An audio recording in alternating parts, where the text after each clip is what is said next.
Three, two, one. Welcome to Jim's Take, episode 153. Everyone is so freaking angry. And if you recognize that title, it's because I did the same podcast probably about 5 years ago, and I'm revisiting it. The last podcast was in the middle of COVID. Everyone was stuck at home. They were dealing with stuff they didn't think they had to deal with because they had no outlet. And everyone was very angry about all kinds of stuff. Rightly so. And now I think people are so incredibly angry again, or continuing to be. It's not like again, it's not like it's a cyclical thing. I think we've just joined this rage economy that we're all sitting in. But it's valid, and I want to talk about why you should be angry. Anger is okay. I'm wearing my cranky t-shirt just to kind of drive that home. But it also, there's a certain point where it becomes performative and it impacts our ability to get things done that really matter to us. Now, I talk a lot on this podcast about the way that we respond to things.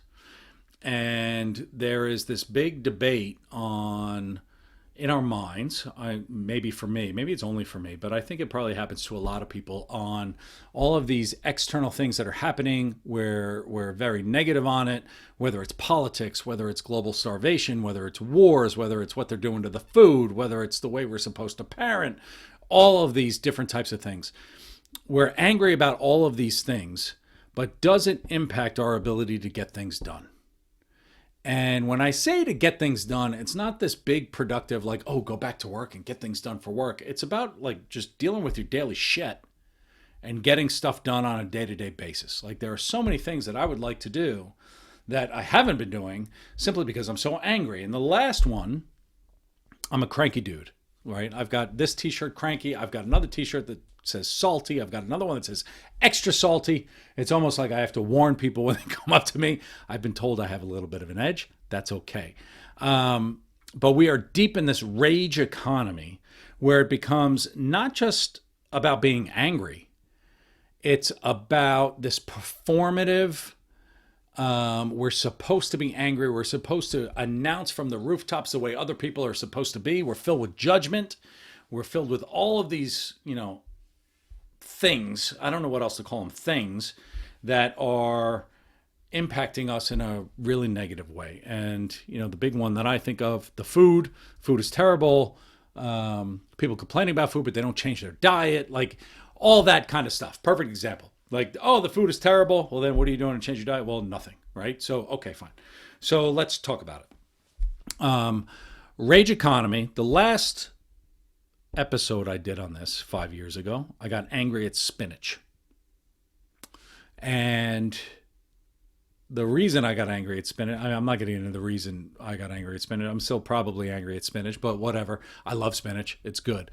But I find that my anger impacts a lot of the other places that I need to be, whether it's as a parent, whether it's as a husband, whether it's as a consultant, as a coach, as a worker, as a whatever it is. Our anger in one place impacts the rest of the places we do. So how do you comprehend the anger? How do you package the anger? How do you put the anger to the side? And then how do you do something in response to the anger, right? Just like change. All this change is happening to us, the AI change and everything else. How do you take the AI change and say, all right, this is a fact that is happening externally, and then what do I do internally to make the decisions that I need to make in order to be a productive human being and live the life I want to live and do all that stuff? I will say, if you want to live the life you want to live and it relies on like consumerism and all this other stuff, you're probably going to be disappointed. That's just the way that it goes. I'm angry right now. If I had to talk about the things that anger me, I'm angry at food. So now I'm taking a look at hydroponics and how do I do that inside my house? How do I grow my own food? I'm angry at the way I'm tracked all the time and all of this like over inundation with data and information. I just went to I went back to my nice kind of analog watch. I'm angry with subscriptions. I'm revisiting that. Like all of those types of things. What are the decisions you can make where you're like, all right, fine, this is nice. Maybe I just need a walk in the woods. Right? How do I, do that? I did that over the weekend with the kids. We went for a walk in the woods. We went to a farm. We did all that stuff. And it was just nice to be grounded and not worrying about what's going on in the world around you and all of that kind of stuff. where we need to compartmentalize all of these different things so we can be productive in the way that we want to be productive. So let's talk about that. Let's talk about the state of anger. We are in a rage economy. I'm going so fast now. Like, I just want to put so much information out there. We're in a rage economy, political season, the wars, Gaza, Ukraine, the starvation, like it's AI disruption, like this global conflict, the changing of the world. We don't know what life is going to be like in 5 years, 10 years, 6 months, whatever it is. We have to work through these types of things where at the end of the day, what really matters to us? What's really important to us, right? For me, what's really important to me, which I've talked about on the podcast, like first thing is I've got 2 kids. I want them to be okay. I want them to be resilient. I want them to be independent. I want them to be smart. I want them to be like all of these things. What am I doing to solidify that and help them do that and do all these things? And when we get mad about external things, part of it is justified and part of it becomes performative. And as an adult, as you grow up, you're sitting there being performative about anger and telling people how angry you are, which is like this weird way to show how smart you are and how elevated you are. And this performative kind of anger actually has bleeding into the different aspects of your life. And it impacts it really negatively, whether it's work, whether it's kids. I saw this great commentary from I don't know if he was a young man, old man, whatever, but he was talking about, like, if you're angry at night and you put your kids to bed when they're angry, those kids are going to bed angry. And what's it like to go to bed angry as a 4-year-old and waking up and, you yell at them to get ready because you're so angry about what's happening somewhere else. And now they're carrying that anger from you and you just don't want to do that to them. And I will, like, my kids have just changed so much of my life in terms of why I quit drinking, why I quit doing all of these other things. Like, you do these things, they are this massive reflection back to yourself. And you don't want to manufacture this rage because they're going to carry it. And you have this responsibility as an adult, not just to them, that's a nice mirror, but also to yourself. And when we talk about change, I'm big on the, yes, I think corporations have a big obligation to people to get them ready for AI. I think organizations are ripping people off. They pay you just enough not to quit. You work just hard enough not to get fired. And eventually that kind of dichotomy is going to change. But at the end of the day, we have this kind of obligation to ourselves. And how do we lie in the bed we make? And how do we make that bed comfortable as best as we can? And how do we sacrifice the things we don't really need? And what do we really want? We have to dictate that to ourselves. And so it's not just that we're angry, it's that this anger impacts everything else that we wish to do.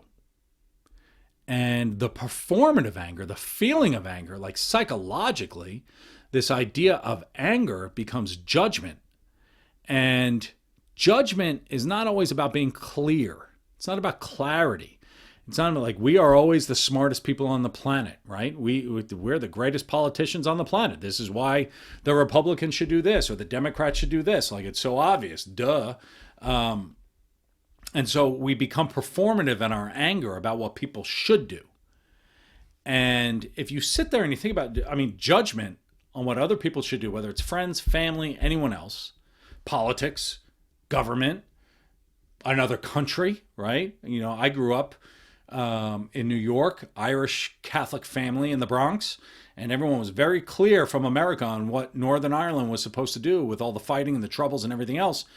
But when I went to Belfast, the greatest quote I heard about the troubles was this guy was giving us a tour and he said, the further you are, they have these walls in Belfast. And the walls in Belfast separate the Catholics from the Protestants. And it was built years ago. And they close the walls. It's one of only like 3 places in the world where they separate a city. Every night they close it to prevent violence. And they still have it. And you're like, that's crazy. Why would people still like close a wall? Like, who the hell is still fighting? Like, that's nuts. And a woman on the tour said, why don't you just knock these walls down? And the guy looked at her and he said, the further you live away from the walls, the louder people are about what we should do about the walls. And that was so impactful for me because we have such judgment without context. And it made me think that like judgment is really just anxiety or lack of information with a superiority complex, right? Everyone is so superior to everyone else. We're so smart in our own minds about what other people should do. And that includes politics, it includes wars, it includes AI, it includes all of these things. But it takes, we need to take a step back and say, look, there are these external facts that we don't have the full context on. We're not in the negotiation tables. We're not in the living amid a war. Like if you're in America, you're not living in the middle of a war, right? So the judgment we have on this, it almost forces us to become philosophical. We have these imaginary scripts in our heads, and then we get pissed off that nobody follows them. And that's crazy. It's just crazy on how we're so worried about other people, but we're not worried about the bed that we're lying in. And so, yes, we should have opinions. We should have questions. We should, say, oh, from where I live, I do a lot of work in corporate on lenses, right? So people in operations are telling sales how to work. And you're like, all right, no, you don't tell them how to do sales, operations boy. But what you do is, from an operations perspective, what I see is this. How would that impact sales, right? Like we ask these kind of questions. That's kind of a cheap example, but we're so mad at systems and what other people are doing, or we're mad that other people aren't mad enough, right? And it's this judgment on other people that you're supposed to be operating and living through the lens that I live in, and that's where it becomes performative, and it becomes like this kind of BS opinion on what other people should do. And I'm talking about bigger scale. It's also like siblings, family. There's a big talk on generations, on the way that baby boomers are supposed to be versus Gen X and I'm Gen X and dealing with baby boomers and all that other kind of stuff. And Gen Z and millennials and, everyone has this assumption on the way other people are supposed to be based on where they are in their life and everything else. But the whole context of the world is different. Right? Millennials can't afford a house because, it's crazy to buy a house, right? So for a baby boomer to tell a millennial, well, just, stop buying Starbucks, right?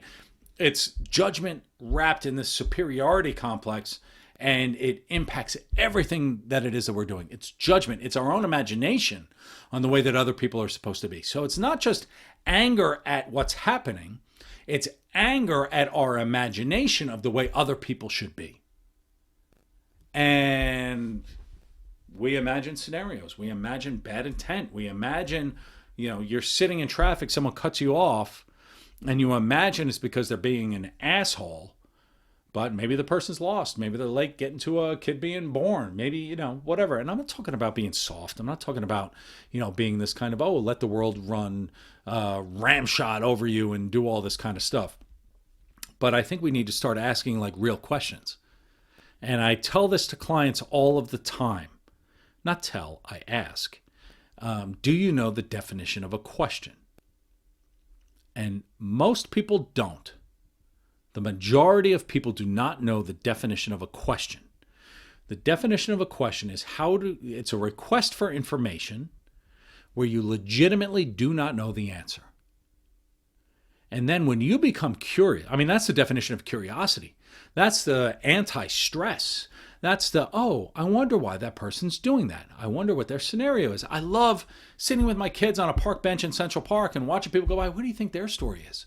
That person looks stressed. Why do you think they're stressed? That person looks happy. Why do you think they're happy? Maybe they went on a first date and it went really, really well. Maybe that person's angry because they, didn't get a client they really wanted or whatever, right? You think about all these scenarios. You have to change the scenarios you're imposing on other people. And it changes your anger. It takes the anger away. Right? We should be angry about the things that are impacting our livelihood. Yes. But being angry about it, we think that being angry about something really changes our situation. It doesn't. It feels like we took action because we got angry.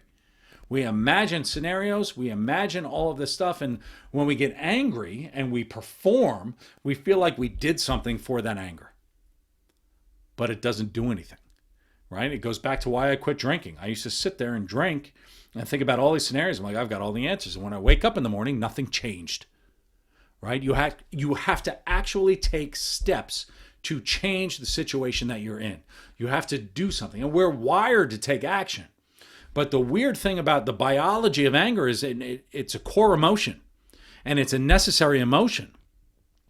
But when we kind of perform and do it, we feel like we took some kind of action, but it doesn't change anything, right? So we actually have to say, all right, I'm angry about the food. I'm angry about work. If you're angry about AI and doing all that stuff, what actions are you taking? You've heard about AI for 2 years, right? I don't want to put the blame on an individual, but ultimately it's our own responsibility. Right? That's not like, I'm not saying that, everyone should do this, because that doesn't change anything. If you're waiting for someone else to do something for you, you're going to be dead in a box before it happens. Right? We have to make changes for us. So, okay, I recognize this. I'm angry about it. What are the steps that I could take to do it? And what's my responsibility? Right? So I can't fix anything in Gaza or Ukraine or Northern Ireland or anywhere else. But what can I do to do that? And what can I do to make sure my kids are not going to be doing something along those same lines? What can I do for me to make sure it doesn't impact my household, right? There is this, we have to worry about other people. We are a social society. We are humans. We are all that stuff. But when we sit and we think about anger and it carries through all of these things, anger lingers. It sits with us and it impacts the things that we have to do on a day-to-day basis. So yes, it's important to take a look at the world around you and to vocalize what is right? Things like racism and all of these other things. Yes, we have to take these steps, but if you're waiting for racism to get fixed before you do something, I'm sorry, man, you're going to be left behind. And that's a harsh reality. I hate to be the one to say, but nobody's talking about that. Everyone's talking about what should happen over here before you do something else. But these two things, the world doesn't wait for these two things to mesh up, right? And we're wired to focus on the negative, right? You think about your work kind of reviews and they give you the sandwich method. Oh, here are 5 great things you did, and here's 1 negative, and here are 5 great things you're still doing. But we're not thinking about the 10 positives. We're thinking about the 1 negative. We're wired for negative to fix it. And it oversteps its boundaries. It oversteps where it's supposed to be, right? We get joy and happiness, and that's nice, right? We eat our chocolate chip cookie, or we have a really nice interaction, and we do those types of things, and that's great. And then it goes away. It gets overshadowed by some other thing that comes flying in from left field, and the joy and happiness goes away. It doesn't linger. Anger lingers, and it's got impact. It gets impact to the kids, right? The kids, you're angry, and you're putting the kids to bed, and you're distracted and everything else. That 4-year-old kid is carrying that anger when they go to fall asleep or when they head off to school, right? And they're learning that they're supposed to be angry. And we don't want to teach that. I don't want to teach that to my kids. I want them to be smart, to compartmentalize and put it where it's supposed to be. And when we sit online and we do all these things, like algorithms are designed to get you to click so that they can sell advertising and do all that kind of stuff, right? They foment hate. They amplify what we hate, the doom scrolling, the clickbait, the echo chambers. We go into these little tiny things, like even comedy is bitter. Comedy's not funny anymore, right? A lot of people are talking about the death of late night television. I would argue one is because we just don't watch late night television anymore. It's like that, but it's also, it became annoying. Right? You watch late night television and become angry about all the politics and everything. There's no real comedian that just talks about funny stuff anymore. It's all about judgment and assumptions. And how do you put someone else down so you can feel better about yourself? And we get this false sense of control. And, when you like that angry post on Twitter, you like that angry comment on TikTok, you're giving energy to something else that would be better served promoting you and what it is that you need and what it is that you want. And how do you build yourself up in a really kind of positive way in terms of belief on what's capable and what you're capable of and all of those really, really good things. So I'm owning my triggers, right? Triggers is kind of such a soft term. I hate the term triggers, but it's valid. We have these things that come up that just kind of flip us off. I found my people that hate me. I found them for years. I worked on it for a long time. So many people just despise me. And I never really knew why. And I used to ask people, like, why do you just not like me? And some people would say, I don't know. I just don't like you. And that's okay. And I've kind of pieced together the people who hate me. And I've kind of created this profile where I'm like, I know you're going to hate me, so that's fine. And I'm okay with that. Like, I'm not looking to please other people. And I found these attributes of other people who just hate me, and that's fine, right? But I also know that I'm an angry guy. And so I digest it and I think about it. And so what helps me is getting, one, really, really philosophical. I ask a lot of questions. And when I'm in a good philosophical mood, like nothing bothers me. I just kind of recognize it and dismiss it.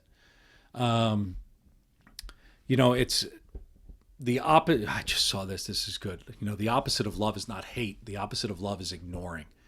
And it's a nice way to think about things, I think anyway, where I've learned to not hate things. I've learned to just ignore the things that are not relevant, right? Where, I don't have to love everything, right? I don't have to be okay with everything.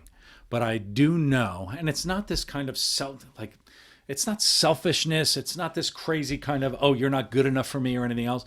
There are people who don't operate along the lines that I wish to operate.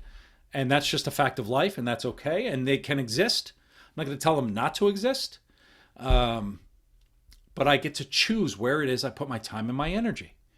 And that's what I think this anger thing is all about. You can be informed about things without being infected by anger. And Fox News, MSNBC, all of the TikTok influencers, like, I can't stand any of this stuff because it's such anger and judgment and assumption, and you put just a real kind of view into it, and people, they just turn it off, right? And so anger is not isolated, but I have started making choices in terms of where I spend my time so that I can open myself up to more curiosity and I'm spending more time reading, getting rid of the digital stuff, going back to analog, canceling subscriptions, not spending time on social, changing the people you talk to and changing the conversations. There are people you have to talk to, and it's a drag to talk to them, but you have to talk to them. How do you change the conversation? Where you just say, you know what, I don't want to talk about that. How do we ask a question about something completely irrelevant? Where you just say, oh, really interesting about how, I don't know, the flowers grew in my neighborhood. And they're like, well, this has to do with politics. And you're like, no, let's take it back. Let's go back somewhere else, right? And I think about the conversations can't happen online, right? We put everything into 150 characters and there's no context. And there's so much curiosity and great information and validity and context. And that's where your question should be. It's not about whether you're right or wrong. It's tell me about your context. And that's so interesting for other people's context. And you have a beautiful conversation with people. And so that's where I'm spending my time, is on context and learning about other people and learning about why people think the thing they think. And it's not about arguments that you're being baited into. It's about what can you do to just be curious about other people and then go back to what it is that's important to you. And so those are my commentary. Wow, 25 minutes almost, my goodness, on anger and my anger. And let's stop being angry. And hopefully, we can change our conversations and change the way that we are, and find out the things that really help us in the way that we operate. So that was that. Anyway, happy week. Have a good one. I'm here if you need me. Send a note out. Love you all. Have a great week. Stop being so angry and start being curious. Enjoy your week. I'll talk to you soon.